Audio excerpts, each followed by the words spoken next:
Duende, mot magique espagnol qui ne se traduit pas. Charme mystérieux, indicible, qui apparaît lorsque l'émotion est à son comble.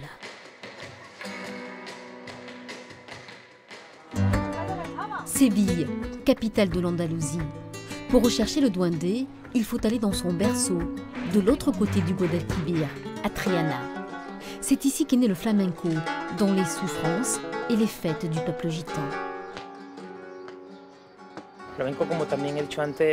Le flamenco est une musique qui m'a transporté dès que je l'ai connue. À travers cette musique se reflètent tous les sentiments, toutes les émotions que peut ressentir une personne. C'est plus un sentiment qu'une musique.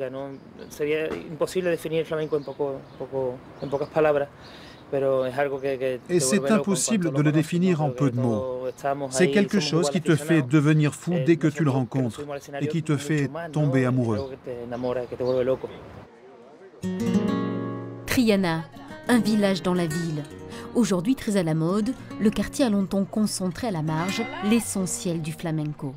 Sandrine Rabassa, directrice artistique du Festival de Mont-de-Marsan, a longtemps vécu dans cette rue, imprégnée par la culture gitane, au plus proche des artistes. Le fait d'avoir partagé un quotidien, le fait d'avoir pu vivre des moments privilégiés avec certains artistes, et on crée des liens, nouer des liens forcément indéniables qui permettent après peut-être d'avoir des choses exceptionnelles et une véritable relation d'amitié qui favorise justement l'expression du flamenco qui est l'expression des sentiments.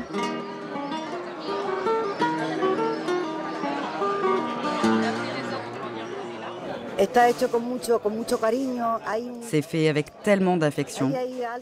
Il y a quelque chose, un duende. Je ne peux pas dire pourquoi, mais tous les artistes qui viennent là veulent chanter à la perfection. Ils veulent tout donner. C'est vraiment un festival qui aime ces artistes. Et ça, c'est parce qu'il a un duende différent. L'histoire d'amour entre Mont-de-Marsan et le flamenco est née de cette relation que le festival a su créer avec les artistes. Mais il a fallu chercher et séduire un public. Et en 1989, c'était plutôt un pari osé. Pour 80% des Français, le flamenco, c'était Gypsy King. Et donc on a pris évidemment le contre-pied complet. On a essayé d'aller aux sources de l'authenticité du flamenco. Ce qui nous a frappé assez vite, c'est de voir la notoriété que prenait le festival, plus à Séville, je dirais, que dans le département des Landes ou à Bordeaux, quoi, Camarón, Manuela Carrasco, Paco de Lucia. Depuis 1989, les plus grands noms du flamenco ont offert à Mont-de-Marsan des moments magiques gravés dans les mémoires.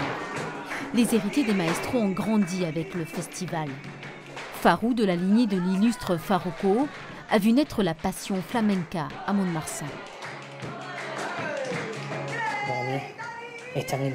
Pour moi, c'est aussi important d'aller à Mont-de-Marsan qu'à la Biennale de flamenco ou à la Maestranza de Séville.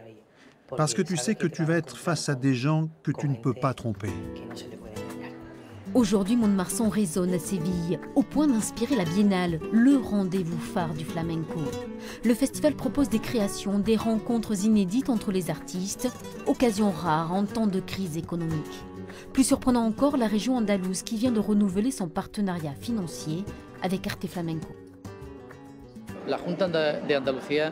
La région d'Andalousie a toujours favorisé le développement du flamenco à travers le monde. Par contre, nous entretenons une relation spéciale avec le Festival de Mont-de-Marsan parce que nous partageons le même objectif de promotion de la culture flamenca. Nous sommes des pays amis et nous défendons les mêmes valeurs, le territoire du flamenco avec les gens qui ont fait rayonner cette culture. Aujourd'hui, le festival est une référence internationale.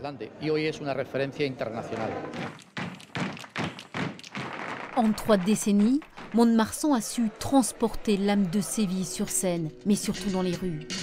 L'espace de quelques nuits de juillet, la préfecture landaise n'a rien à envier à sa grande sœur andalouse.